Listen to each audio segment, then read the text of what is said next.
Bien,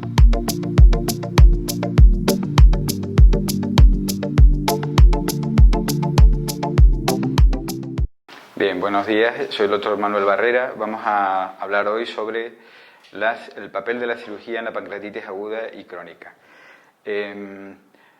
Como han visto en los seminarios anteriores, ya conocéis la fisiopatología y el tratamiento médico de la pancreatitis aguda y crónica, y quiero mostrarles cómo es el abordaje quirúrgico de estos pacientes. Los objetivos docentes ya lo tenéis en la guía, con lo cual no hay que repetirlos. Os dejo también una bibliografía actualizada sobre tanto de las pancreatitis agudas como el manejo de la pancreatitis crónica, para que ahondéis un poquito más en el tema. Y en cuanto a generalidades, pues decirle lo que le han dicho previamente. La litesis biliar y el alcohol constituyen el 80% de las pancreatitis. La gran mayoría van a ser leves, pero hay un grupo importante, de un 10 a un 20%, que pueden ser moderadas o graves. Puede haber complicaciones serias como la necrosis, el absceso y el pseudoquiste, y asociados o no al fallo multiorgánico. Podemos distinguir en grandes rasgos las primeras 2 semanas. Hay 2 fases. Las primeras 2 semanas donde puede haber un síndrome de respuesta inflamatoria importante o acompañado de fallo multiorgánico, y a partir de la segunda semana donde pueden aparecer las complicaciones típicas de las pancreatitis graves. Lo más importante también como generalidad es que un punto clave es la infección. Es decir, el que aparezca infección con la necrosis es el factor más importante de mortalidad. Como ampliación a las causas, dijimos que la más importante es el alcohol y la litiasis, pero bueno, veis que también puede haber causas derivadas de fármacos, de infecciones, traumas, causas metabólicas, causas tóxicas, pero digamos la parte más importante es el alcohol y la litiasis. ¿Qué vamos a nosotros, desde el punto de vista quirúrgico, a intentar determinar? Pues sobre todo la gravedad. Es decir, ¿y por qué vamos a intentar determinar de entrada cuál es la gravedad? Porque es la que va a marcar un poco el pronóstico de estas pancreatitis graves. Tenemos varios criterios para poderlo hacer. Desde los criterios de Ramsson, que ya están descritos desde el año 75, donde valoran varios aspectos, como puede ser la edad y sobre todo datos analíticos, tanto al ingreso como a las 48 horas, como puede ser la leucocitosis, la LDH, la glucemia, posteriormente a las 48 horas, la calcemia, la gasometría con una PO2 inferior al 60%, etc. Estos criterios nos marcaban desde esa época que tener a partir de 3 criterios se consideraba como enfermedad grave. Podíamos también tener unos criterios hemodinámicos para valorar si era grave o no. Para eso utilizábamos scores como el de Marshall. En esto se valoraban pues 3 órganos fundamentales: el respiratorio, el renal y el cardiovascular. Por encima de 2 puntos de cualquiera de estas alteraciones, de cualquier órgano, podíamos hablar de un fallo orgánico. Podíamos también tener criterios radiológicos, como los criterios de Baltazar, que empezaron a describirse en el año 85. Y podíamos describir ahí pues aspectos como el edema de la glándula, la presencia de colecciones o no, y también, cuando utilizábamos contraste, el porcentaje de necrosis que podía haber. Veíamos que con porcentajes por encima de 10 puntos, esto se relacionaba muchísimo con la severidad y nos hablaba ya de una morbilidad superior al 92% de los casos y una mortalidad también elevada. En un intento de unificar criterios, se han hecho varias reuniones de consenso. La de Atlanta es la más famosa, que empezó en el año 92 y se modificó en el año 2012. Ahí pudimos distinguir 2 tipos básicamente de pancreatitis: la pancreatitis intersticial edematosa y la pancreatitis necrotizante. Eran los 2 grupos importantes. Y también nos hablaba del grado de severidad. Podíamos ver que con severidades leves no había un fallo orgánico, con una moderada intensidad podíamos ver que los fallos orgánicos podían ocurrir, pero se resolvían dentro de las primeras 48 horas y había algún tipo de complicación local reversible, y hablábamos ya de severidad cuando la afectación orgánica superaba ya las 48 horas. En esa reunión también se marcaron una serie de puntos utilizando todos los scores que teníamos hasta ese momento para valorar la gravedad de una pancreatitis. Y podíamos ver que con un score de Ramsson igual o mayor a 3, un Apache, que es otro sistema que valoraba tanto la enfermedad aguda como la relación con la enfermedad crónica que tenía cada paciente, si era igual o mayor a 8, o un fallo orgánico con shock, con una insuficiencia respiratoria, con una PO2 inferior al 60%, una insuficiencia renal con una creatinina mayor de 2 y complicaciones sistémicas como una coagulación intravascular diseminada o complicaciones locales como necrosis, absceso, pancreático, pseudoquites. Todo eso nos hablaba de que podíamos tener una pancreatitis grave. Esto es muy importante porque va a requerir un manejo terapéutico muy individualizado. Aquí podéis ver imágenes donde podemos ver colecciones agudas, páncreas edematosos con colecciones peripancreáticas, incluso alguna zona de necrosis. Como podemos ver aquí, una zona de necrosis con colecciones múltiples. Como decía, la infección es la que marca el pronóstico, es decir, la infección cuando ocurre puede llegar a tener una mortalidad tan elevada como de un 70%. ¿Cómo lo vamos a sospechar? Pues evidentemente por un empeoramiento clínico del paciente, la presencia de hemocultivos que nos digan que hay un germen que está provocando un cuadro de sepsis, a través de la imagen, pues con que veamos gas en las colecciones que existen en el páncreas. Y eso todo lo vamos a confirmar a través de una PAF, es decir, una punción guiada por ecografía, por escáner. Si es positivo, el manejo va a ser diferente. Pongo aquí tratamiento quirúrgico, pero el tratamiento quirúrgico no es solo operar, es un manejo un poquito más agresivo. Como hemos dicho previamente, las que son leves tienen una evolución favorable, prácticamente solo tienen medidas que lo llamamos de soporte, no hay que hacer grandes medidas terapéuticas. Pero en las graves sí que es verdad que cuando las determinamos por los scores anteriores, por el estado clínico del paciente, deben ingresar en la UCI, tener una monitorización muy estrecha, dieta absoluta, administrar el volumen adecuado, una analgesia adecuada, profilaxis antibiótica, nutrición parenteral. Y técnicas como las CPRE, es decir, las endoscopias para hacer esfinterotomías, restringirlas a casos de colangitis, ictericias o cálculos que estén enclavados y sobre todo hacerlas en las primeras 72 horas porque se ha demostrado que posteriormente no tienen repercusión en la evolución del paciente. Como digo, el tratamiento quirúrgico la actitud más agresiva está indicado en los casos de sepsis. El tratamiento conservador en estos casos no tiene cabida porque la mortalidad es cercana al 100%. Y si es posible, retrasarla hasta las 3-4 semanas, ya que se demarca mucho mejor el tejido normal y lo que es la necrosis. La necrosis estéril, la que veamos en un escáner donde hay zonas de hipoperfusión en el páncreas, esa no requiere un tratamiento quirúrgico, sino un tratamiento más bien conservador. Y comentarles casos concretos, entidades clínicas que pueden ser cursan con un fallo multiorgánico muy rápido, que son las pancreatitis agudas fulminantes, que muchas veces ni el tratamiento intensivo logra parar la evolución nefasta de este tipo de patología.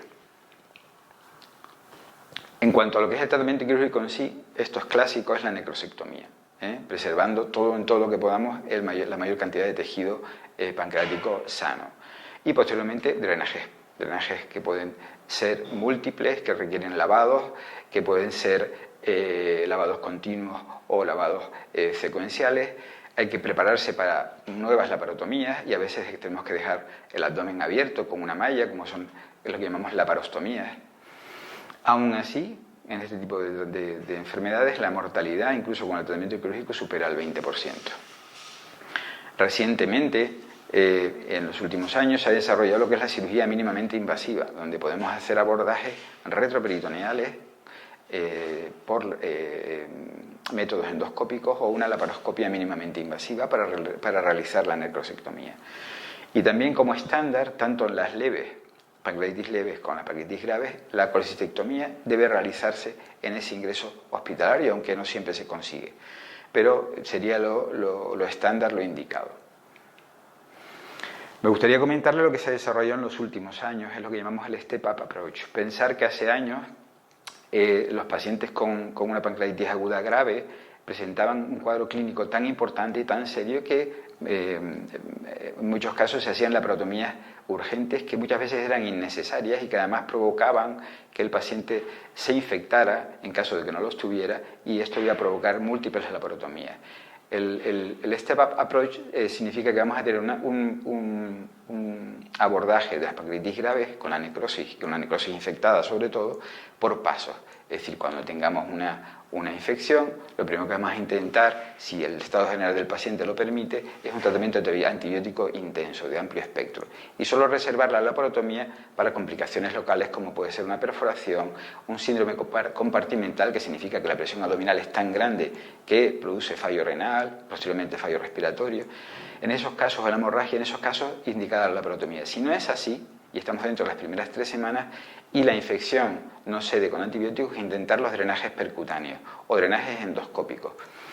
A partir de la 3ª semana, si esto no fuera efectivo, nos deberíamos de plantear ya la necrosectomía quirúrgica, pero siempre pensando en un abordaje mínimamente invasivo, como puede ser un abordaje retroperitoneal, un abordaje endoscópico o a través de cirugía mínimamente invasiva, es decir, la laparoscopia convencional. Y si esto, evidentemente, no soluciona el cuadro clínico, pensar como última opción en la laparotomía.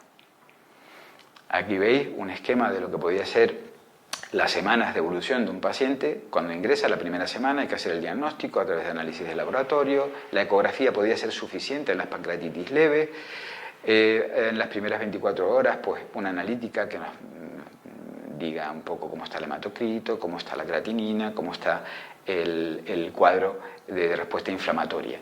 Y un tratamiento a base de fluidos, el soporte nutricional, antibióticos y realizar una CPRE en caso necesario. A partir de la 2ª o 3ª semana, valorar con un escáner el grado de necrosis que puede haber o no, y si el estado del paciente indica que estamos delante de un cuadro séptico y tenemos colecciones bien localizadas, valorar el drenaje percutáneo. A partir de la 4ª o 6 semanas, si el paciente está bien, seguimos el tratamiento conservador. Si hay un deterioro clínico o bioquímico o señales radiológicas de infección, haremos una punción para confirmarla y haremos un drenaje percutáneo, endoscópico o percutáneo. Y posteriormente, si esto no mejora, valorar la endoscopia, la necrosectomía endoscópica o mínimamente invasiva, como hemos dicho previamente. Y repetir el procedimiento si fuera necesario. La laparotomía, como hemos dicho, la última opción. Y, como digo, al final, valorar siempre en ese ingreso, cuando se solucione todo el problema grave, valorar la colecistectomía antes del alta del paciente. Aquí vemos imágenes de necrosis pancreática, cómo afecta a los tejidos circundantes, la necrosis ya fuera del campo quirúrgico, con contenido purulento, y cómo se ve también en el campo quirúrgico. ¿Qué complicaciones podemos tener? Pues, como hemos dicho, locales y sistémicas. Locales, necrosis, colecciones, pseudoquistes, abscesos, hemorragia, etc. Y sistémicas por problemas que afectan a distintos órganos, como puede ser el respiratorio, el renal, el problema cardiovascular, los trastornos metabólicos, la hemorragia digestiva, etc. Las colecciones agudas, en principio, como complicación local, puede ocurrir hasta un 30 o 40% de los casos y además regresar espontáneamente, solo si fueran sintomáticas por dolor, etc., drenarlas sin dejar un catéter para evitar la sobreinfección. Y en caso de que haya una sospecha, pues, como hemos dicho, una punción, aspiración y cultivo. Aquí vemos varios casos de colecciones agudas, por aquí. Este tipo de colecciones, si no plantean ningún problema médico en cuanto a clínica, en cuanto a dolor, etcétera, o empeoramiento del estado general, no hay que hacerles absolutamente nada. El pseudoquiste agudo aparece también en un 10 o un 20% de los casos, es decir, una colección bien localizada en alguna zona del páncreas. Y la gran mayoría, un 30% se pueden resolver espontáneamente. El drenaje solo se practicaría si fuera sintomático, si hubiera infección, hemorragia o hubiera un aumento de tamaño. Sí. Había antiguas indicaciones que decían, depende del tamaño y del tiempo de evolución, había que tratarlas, pero bueno, en principio esto ha quedado un poco descartado. La vía de abordaje para acceder a ellos puede ser percutánea, endoscópica, quirúrgica, dependiendo de la localización y su relación también con el Wilson. Aquí vemos un pseudoquiste agudo situado en la cola. Si esto fuera sintomático, es fácilmente drenable a nivel percutáneo. El absceso pancreático hay que hacer el diagnóstico lo antes posible. Es una complicación muy seria El diagnóstico lo debemos hacer por TAC y PAF, evidentemente, y la primera opción siempre es el drenaje percutáneo con tasas de éxito muy elevadas. Y si no se resuelve, pues como hemos dicho, tratamiento quirúrgico que puede ser mínimamente invasivo. Aquí vemos casos clínicos con gas dentro de una colección, y esto es típico de un absceso, y vemos cómo en esta imagen se produce el drenaje percutáneo a través de radiología intervencionista. La hemorragia es una complicación rara, pero a la vez muy grave, con mortalidades muy elevadas, y lo más frecuente es debido a lo que llamamos pseudoaneurisma, es decir, formaciones aneurismáticas en las arterias de la zona provocadas por la lisis enzimática, y pueden sangrar a cavidad abdominal, a retroperitoneo, a tubo digestivo o pseudoquiste. El tratamiento de elección es la arteriografía para localizar el punto de sangrado y la embolización, y si fracasa la cirugía. ¿Por qué al final la cirugía? Porque en un territorio tan complejo como es el de una pancreatitis aguda grave, el acceder desde el punto de vista quirúrgico, localizar el punto para ser efectivo, muchas veces no es posible. Entonces la tasa de éxito de la arteriografía selectiva en la embolización es muy elevada. Aquí vemos un caso donde vemos un aneurisma de la arteria gastrodenal, y cómo a través de la arteriografía logramos colocar coils en su interior, permitiendo el control de la hemorragia. Las fístulas, como bien sabéis, es una disrupción del conducto pancreático, puede provocar ascitis, puede producir fístulas al tracto gastrointestinal circundante o a la piel. El tratamiento es conservador, con dieta absoluta, nutrición parenteral y somatostatina para disminuir el lecho esplácnico. Y si no, un tratamiento endoscópico que consistiría en hacer esfinterotomías y colocar una prótesis en el conducto de Wilson, o quirúrgico, si vemos que hay zonas muy localizadas del páncreas donde está la zona de la fístula, hacer pancreatectomías distales o incluso derivaciones si no respondieran. Aquí vemos una imagen de un paciente con múltiples intervenciones y con fístulas a la piel de fístulas pancreáticas. Aquí vemos imágenes de lo que puede ser una pancreatectomía laparoscópica, donde vemos que el problema está a nivel de la cola y donde hacemos la resección de la cola de lo que es el páncreas. Y que es una imagen de una CPR donde se ve la fuga de contraste a través de lo que es el virus. En cuanto a la pancreatitis crónica, como bien sabéis por los seminarios anteriores, hay un deterioro progresivo y irreversible de la glándula pancreática, el alcohol es la causa fundamental y su síntoma principal es el dolor. Aparte de eso, existe estatorrea, puede haber anorexia, desnutrición con pérdida de peso y una diabetes insulino dependiente. El diagnóstico clínico, por una historia clínica propia de lo que es el paciente con una historia de alcohol previamente, el dolor crónico, ecográfico y por TAC. En el escáner podemos ver calcificaciones, podemos ver pseudoquistes, dilataciones segmentarias del virsum, y es muy importante descartar neoplasia porque tampoco es infrecuente en el contexto de una pancreatitis crónica encontrarnos también masas que son neoplasias que pueden llegar a ser hasta un 10% de los casos. Otras técnicas de imagen podrían ser las con la resonancia o la ecodoppler.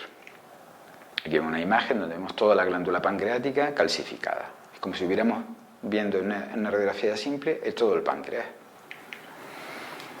¿Cuál es el tratamiento médico? Ya he comentado seguramente en los seminarios previos. Los analgésicos, tratamiento del dolor para tratar ese dolor que es continuo. Analgésicos, empezar por analgésicos menores, enzimas, suprimir el alcohol y retrasar los opiáceos porque hay un peligro claro de adicción, porque es un dolor, como digo, crónico que dura años.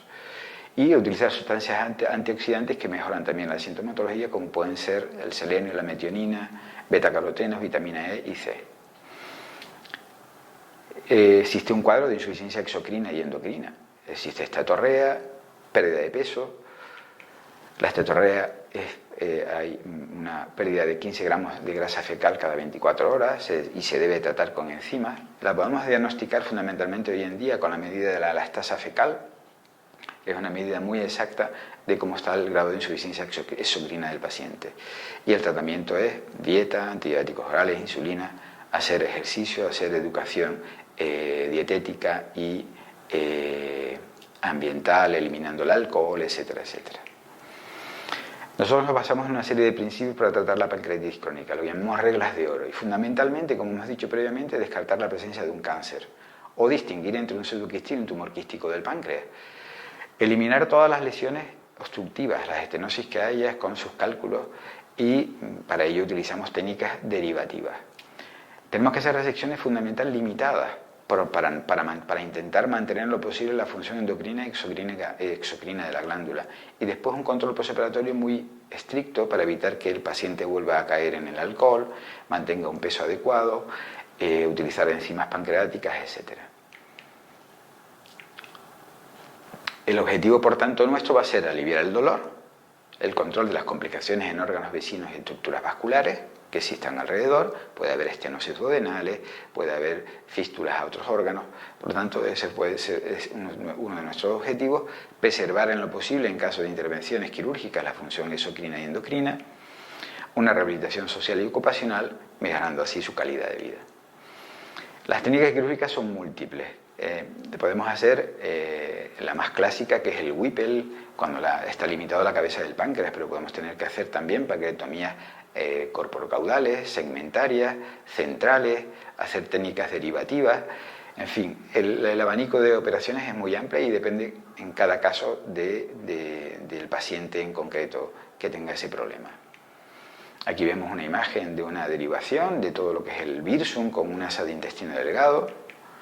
Aquí vemos resecciones de la cabeza del páncreas, resecciones de una parte del cuerpo.